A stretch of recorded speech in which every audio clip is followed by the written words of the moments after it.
From the very beginning of Poppy Playtime, we were told that Elliot Ludwig was the founder of Playtime Co. and a leading scientist striving to bring toys to life. But soon his experiments went too far. His ambition to go beyond traditional science made him not just an inventor, but a man willing to do anything for his idea. His desire to create the perfect being may have led to the most horrific consequences now hidden by the factory. Initial tests. Ludwig started with ordinary toys, but the results did not satisfy him. They were empty, unintelligent, soulless. He tried to program them with reactions, but that was not enough. He wanted real life, real intelligence in his creations. So he began looking for a new path. A path that led him to the darkest depths of scientific experimentation. First victims. Experiments continued on humans when he realized that living consciousness was necessary to create intelligent toys. Technically, the toys could move and talk, but they had no individuality, no personality. Experiments on animals did not yield the desired results. They did not possess the level of awareness needed for the project. Then Ludwig took the next step. He began experimenting on humans. There are numerous hints in Playtime Cabaret employee records about the disappearances of workers and orphans associated with the toy adaptation program. Ludwig was not just searching for the ideal method, he was testing it on living beings, gradually erasing the line between human and toy. Loss of family. After the tragic death of his daughter, Ludwig became obsessed with the idea of transferring human consciousness into new bodies. We know that his daughter Emily died under unknown circumstances, but what if this was the catalyst for his insane experiments? One of the files found in the game mentions a project related to an attempt to preserve a deceased person's consciousness. Perhaps after his daughter's death, he completely lost the boundaries of morality and ethics. He was no longer looking for a way to improve toys. He was looking for a way to defeat death. But what if his experiments did not just destroy him, but turned him into something even more terrifying? There is a theory that Ludwig was not just conducting experiments, he became part of them. Employee records state that his lab was sealed, that he disappeared shortly before the catastrophe, but his body was never found. What if Ludwig voluntarily decided to test his technology on himself? Perhaps he didn't just design the prototype, he is the prototype. His mind, transferred into a mechanical body, became the perfect being he had been trying to create all his life. This theory explains a lot. Why the prototype is so intelligent. Why he methodically collects parts of other beings as if trying to perfect himself. Why he protects the factory's secrets and hunts the remaining employees. If Ludwig truly merged with the machine, his mind could have mutated, his memories could have become a distorted version of reality. Maybe he doesn't even realize who he once was, or perhaps the opposite. He remembers everything and now desperately wants to complete his grand experiment at any cost. One of the most terrifying questions remains. Does Ludwig recognize himself in his new body? If the prototype is not just an experiment, but Ludwig's transferred consciousness, this makes him not just a monster but a rational being with human logic but no morality. He does not act on instinct. He plans, analyzes, and uses technology. If he retained his memories, he might have a personal motive. Perhaps he still believes his project is unfinished and must be completed, but what exactly does he want to create now? A new life, a new species, or does he simply seek absolute control? Throughout the game, we see that Ludwig was an obsessed man, his records filled with frustration and anger. He saw his creation as the future of humanity, but perhaps he became its first victim. If he truly transferred his consciousness into the prototype, then now he lives in the world he created, a world where he is alone, mutilated, and hunting his own creations. Maybe he regrets what happened but cannot stop because his consciousness no longer belongs to him. It has become part of the machine, part of a great mechanism that can no longer be destroyed without the complete annihilation of all its components. Thus, the story of Elliot Ludwig is not just the story of a mad scientist, it is the story of a man who went too far, a man who lost everything but could not come to terms with it. Perhaps he started his experiments with good intentions. He wanted to give people eternal life, but in the end, he became a victim of his own desire. Now, if the prototype is truly him, we face the most difficult question: can he be saved? Or has he already become something that cannot be destroyed without consequences for everything he created? From the very beginning of Poppy Playtime, there have been many mysteries surrounding the identity of the prototype. While we know it as Experiment 1006, a highly intelligent and self-evolving entity, there are clues hidden throughout the game that suggest a far more horrifying possibility. What if Elliot Ludwig did not die but instead became the prototype? The theory that Elliot transferred his consciousness into Experiment 1006, or that the prototype is a twisted result of his final experiment, holds significant weight when analyzing the various pieces of evidence left behind in the factory. The first and most striking clue comes from the factory logs and audio recordings scattered throughout the game. In one particular recording, Ludwig speaks in a defeated yet determined tone, stating that he has found a way, but the cost is too great. This suggests that he discovered something revolutionary, something beyond normal science, but the implications of his discovery frightened even him. What could have been so terrifying that even Ludwig himself hesitated? One possibility is that he realized the only way to achieve true consciousness transfer was to sacrifice himself in the process. The prototype, unlike all other experiments, shows signs of extreme intelligence, self-awareness, and the ability to think and adapt at a much faster rate than any other entity in Playtime Co's. Could this be because it retained Ludwig's knowledge, his reasoning skills, and his personality, albeit twisted into something darker? Another piece of evidence lies in the behavior of the prototype. Unlike other creatures in the factory, the prototype does not act purely on instinct. It is methodical, strategic, and driven by an unknown goal. Most creatures in Playtime Common, like Huggy Wuggy and Mommy Longlegs, behave as monstrous abominations, attacking anything in their path. The prototype, on the other hand, appears to be building something. It collects pieces from other experiments, harvesting their parts as if attempting to construct or modify its own form. This behavior is eerily similar to Ludwig's own nature as an inventor and scientist, always searching for ways to improve, to create something greater. The prototype is not simply surviving, it is evolving. But evolving into what? There is also the undeniable fact that Ludwig disappeared under mysterious circumstances. The last confirmed records of his presence at Playtime Conan are just before the infamous Hour of Joy, the event that led to the massacre of the factory's employees and the ultimate collapse of the company. In the chaos that followed, his body was never recovered.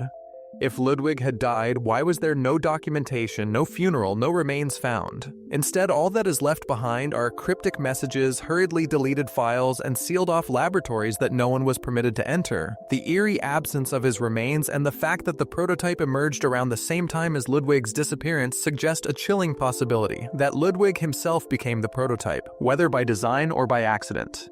Further supporting this theory is the prototype's behavior toward Poppy.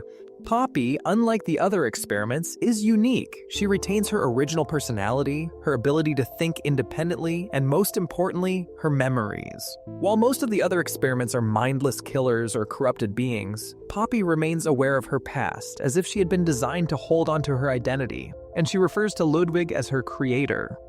The prototype does not outright kill her or attempt to consume her like it does with other beings. Instead, it seems to be watching her, waiting. If Ludwig truly became the prototype, could it be that some part of him still recognizes Poppy?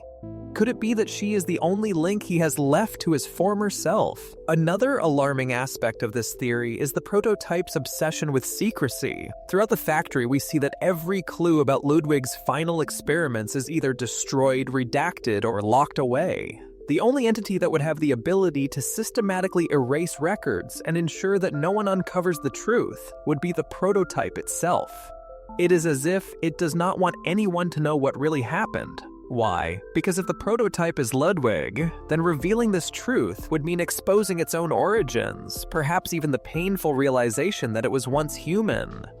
There is also something deeply unsettling about the way the prototype seems to manipulate events from behind the scenes. Unlike other experiments, it does not mindlessly attack. It plans, it orchestrates, and it allows certain individuals to live or die based on unknown criteria. This level of intelligence is far beyond anything Playtime Co. had ever accomplished before. If Ludwig was truly the mastermind behind the factory's greatest and most dangerous creations, wouldn't it make sense that his mind, his consciousness, would be the only thing capable of controlling and understanding the full extent of what was built there? The prototype may not just be another experiment, it may be the architect of everything that has happened in Playtime Co. since its fall. If this theory is true, then it raises another terrifying question: what is the prototype's ultimate goal? If it is Ludwig, does it seek to reverse what has happened to him to reclaim its humanity, or has it fully accepted its monstrous transformation and now seeks to push its experiments to their absolute limits, unbound by human morality? The clues point to the latter. The prototype does not show signs of remorse or the desire to be saved. Instead, it continues its work, methodically harvesting materials, testing its abilities, and adapting itself into something even more advanced. It is not looking for a cure, it is looking for perfection. Perhaps the most tragic aspect of this theory is the idea that Ludwig, once a brilliant scientist with dreams of creating life, has now become a prisoner in his own creation. If there is any part of him left inside the prototype, it is likely buried beneath layers of corrupted logic, unable to break free. The question then becomes, is there any way to stop him? Or has Ludwig already reached the point of no return? The final confrontation with the prototype in Chapter 5 may be the moment when we finally learn the truth. If Ludwig is inside, then we may not just be fighting another monster. We may be fighting a man who is so determined to defy death that he unknowingly became something worse. And if that is the case, then stopping him will not just be about survival, it will be about putting an end to the nightmare he created once and for all. Experiment 1006, also known as the prototype, is by far the most enigmatic and terrifying entity in Playtime Co. Unlike the other experiments, which are either mindless creatures or unstable hybrids, the prototype exhibits extraordinary intelligence, self-awareness, and an almost mechanical precision in its actions. This raises a chilling question. What makes it so different from the rest? Could it be that the prototype is not just another experiment, but the final work of Elliot Ludwig himself? The theory that Ludwig transferred his consciousness into Experiment 1006, either intentionally or as a desperate accident, is one of the most terrifying yet plausible explanations for its behavior, capabilities, and purpose. The most compelling evidence for this theory lies in the prototype's methodical nature. While other creatures act on primal instincts driven by hunger, rage, or programmed hostility, the prototype operates with a purpose. It collects parts, disassembles other experiments, and adapts. This is not the behavior of a mindless monster, it is the calculated work of a scientist continuing his research. If Ludwig had truly transferred his mind into this creation, it would explain why the prototype is constantly refining itself. It is Ludwig's intellect, still working, still trying to perfect his greatest invention. One of the most haunting aspects of the prototype is its ability to absorb and integrate knowledge. The factory logs describe how it scavenges parts from other experiments, incorporating them into itself. This behavior suggests not just an attempt at physical evolution, but a desperate need to survive and grow. If Ludwig's consciousness was indeed transferred into Experiment 1006, he may have realized too late that his new form was incomplete. His mind was trapped in a broken, unfinished body, forcing him to continuously adapt, rebuild, and enhance himself. This would explain why the prototype never stops. It is not just trying to evolve, it is trying to fix itself. Another key clue lies in the technology of Playtime Conan and Ludwig's personal experiments. Throughout the game, we find various blueprints and documents that hint at the company's deeper goals. Playtime Company was not just working on animating toys, it was experimenting with something far more advanced: consciousness transfer. The research notes indicate an attempt to bridge the gap between life and artificial existence. If Ludwig was so determined to bring toys to life, would it not be logical for him to push his experiments to their ultimate conclusion? The idea that he could escape death, that he could continue his work indefinitely, may have been too tempting to resist. One of the most unsettling implications of this theory is that Ludwig may not have entered the prototype willingly. While it is possible that he saw this as the next step in his evolution, there is also a darker possibility that he was forced into it. Given the chaos of the Hour of Joy and the collapse of Playtime Company, what if Ludwig had been mortally wounded and, in a last-ditch effort to survive, uploaded his consciousness into the only available vessel, Experiment 1006? If that were the case, it would mean the prototype is not just Ludwig's mind in a new form, but a corrupted, fragmented version of it. His human consciousness could have been warped in the transfer, his memories distorted, his sense of self shattered, leaving behind only an obsessive drive to continue the work he had started. The way the prototype interacts with other experiments is also telling. Unlike the other creatures, which attack indiscriminately, the prototype seems to have a plan. It does not simply destroy, it repurposes. This suggests a level of reasoning beyond simple survival. It suggests intelligence. And not just any intelligence, but the kind of cold, methodical thinking one would expect from a scientist working to perfect his ultimate creation. If the prototype is indeed Ludwig, then it has not lost its original purpose. It is still searching for the ultimate breakthrough in biological and mechanical fusion. The only difference is that now it is no longer bound by human limitations. Another alarming clue comes from the way the prototype protects certain information. Throughout the game, many of Playtime Co.'s darkest secrets are locked away, hidden behind layers of security, files are redacted, experiments are erased from history, and the deeper we go into the factory, the more it seems like something, or someone, does not want the truth to be uncovered. If the prototype is Ludwig, then this would make perfect sense. He would not want anyone to disrupt his work, he would not want anyone to stop him, and he certainly would not want anyone discovering what he has become. This theory also explains the prototype's relationship with Poppy. Unlike the other experiments, Poppy retains her personality, her memories, and her ability to think freely. She is not just another creature, she is special. If Ludwig truly is the prototype, then perhaps Poppy represents something more to him. She could be the only being in the factory that he still recognizes. The fact that the prototype does not immediately destroy her suggests that it sees some kind of value in her.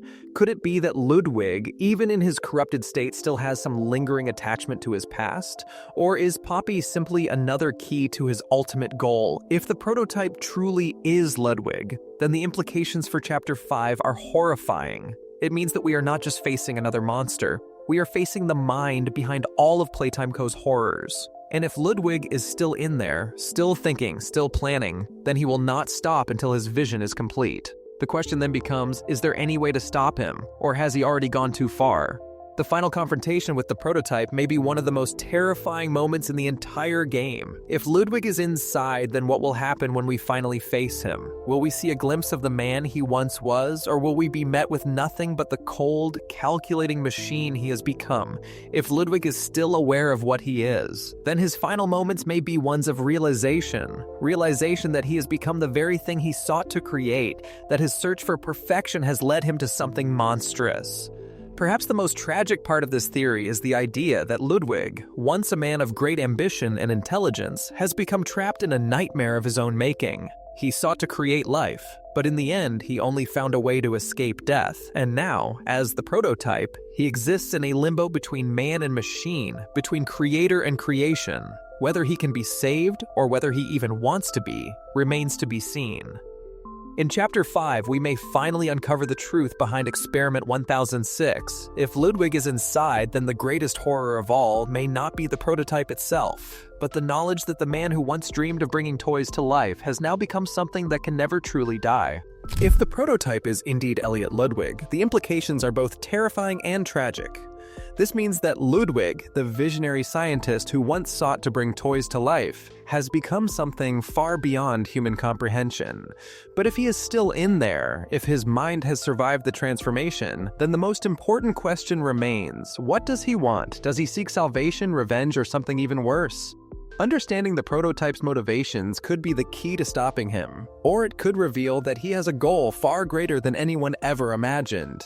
One of the most compelling aspects of the prototype's behavior is its obsession with evolution and improvement. Unlike the other failed experiments, which act on instinct, the prototype strategically collects and integrates parts of other creatures. It does not simply destroy, it adapts. This suggests that it is actively seeking to improve itself, which aligns eerily well with Ludwig's original philosophy. He was never satisfied with imperfection, always pushing the limits of what was possible. If his consciousness has indeed been transferred into the prototype, then his lifelong obsession with perfection has not only survived, it has intensified. This leads to one terrifying possibility. Ludwig wants to complete his experiment. In life, he sought to create an immortal, superior being, something that would bridge the gap between machine and flesh, between artificial life and human intelligence, but he failed. What if, as the prototype, he believes he can now finish what he started? If that is the case, then he does not see himself as a monster. He sees himself as the next step in evolution. He may believe that by integrating more parts, absorbing more intelligence, and refining his form, he can finally perfect the human-machine hybrid. If this is true, then Ludwig has no intention of stopping. In fact, he may believe that he is still working for the greater good, that his twisted creations are not abominations, but the future of life itself. Another alarming possibility is that Ludwig, trapped within the prototype, is no longer entirely himself. If the process of transferring his consciousness was incomplete or corrupted, then the being that now exists inside the prototype may only be a fragmented, distorted version of Ludwig. In that case, he may not even recognize his past self or fully comprehend his own transformation. Instead, he could be acting purely on broken, half-formed instincts, an echo of Ludwig's original desires now warped into something unrecognizable. If that is the case, then he may not be seeking perfection at all. He may simply be trying to survive, continuously absorbing parts and knowledge to maintain his unstable form. Another key clue to Ludwig's motives lies in his relationship with Poppy. Unlike the other creatures in the factory, Poppy retains her full consciousness and identity. She remembers everything. And yet, despite the prototype's aggressive and violent nature, he does not immediately destroy her. Instead, he appears to be watching, waiting. Could it be that Ludwig still recognizes Poppy? Could she be the last link to his former life? If so, does he want to destroy her, or does he want something else? If Ludwig is still in there, could he be using Poppy to trigger old memories, to piece together the fragments of his lost humanity? Or does he view her as competition, a rival consciousness that must be eliminated so that he can become the dominant mind in Playtime Co.? There's also the possibility that Ludwig's goals are no longer individualistic. Instead of merely seeking perfection for himself, he may be trying to reshape all of Playtime Co. into something entirely new. The factory was once a place of innovation and dreams, but under the prototype's control, it has become a laboratory for something far more sinister. If Ludwig is truly gone, if the prototype is now a completely autonomous entity, then its goal may be to convert everything around it into something greater, something beyond human understanding. This could mean turning the entire facility into a living, evolving machine, one that continually absorbs and transforms everything it encounters. If this is the case, then Ludwig's legacy has not just survived, it has completely taken over. Perhaps the most horrifying idea is that Ludwig in some way wants us to stop him. If there is any part of his original self left inside the prototype, he may be aware of what he has become. He may understand that he has gone too far, that he has become something unnatural. If this is true, then his violent, erratic behavior may not be just an attempt to grow stronger. It may also be an act of desperation. He may be trying to find a way to break free from his mechanical prison, or he may be attempting to provoke the player into ending his existence once and for all. If this theory is correct, then the final battle against the prototype will not just be about survival, it will be about releasing Ludwig from the nightmare he created. But what if Ludwig does not want to be saved? If the prototype is truly Ludwig and he has fully embraced his transformation, then he may see himself as the beginning of a new species. He may not view his existence as a mistake, but as a miracle. Proof that death can be conquered, that humanity can evolve beyond its biological limits.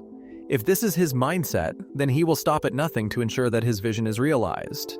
This would mean eliminating all threats, including the player, Poppy, and anyone who might stand in the way of his great work.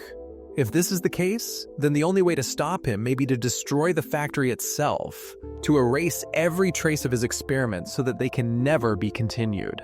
In Chapter 5, we may finally see the true extent of Ludwig's transformation and learn whether he can still be reasoned with, or if he has become something entirely alien. If we face him in his final form, we may have to make a choice. Try to save whatever remains of the man he once was, or end his existence before he can reshape the world in his own terrifying image. The fate of Playtime Co. may rest on this decision. If Ludwig has truly lost himself within the prototype, then stopping him will not just be about ending a monster, it will be about stopping the mind that created the horror in the first place.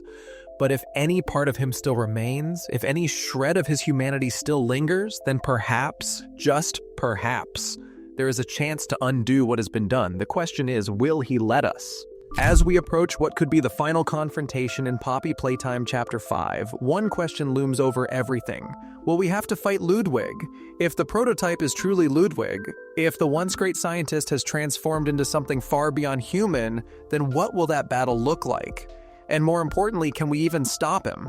One of the most terrifying possibilities is that Ludwig, in his new form as the prototype, has fully embraced his evolution.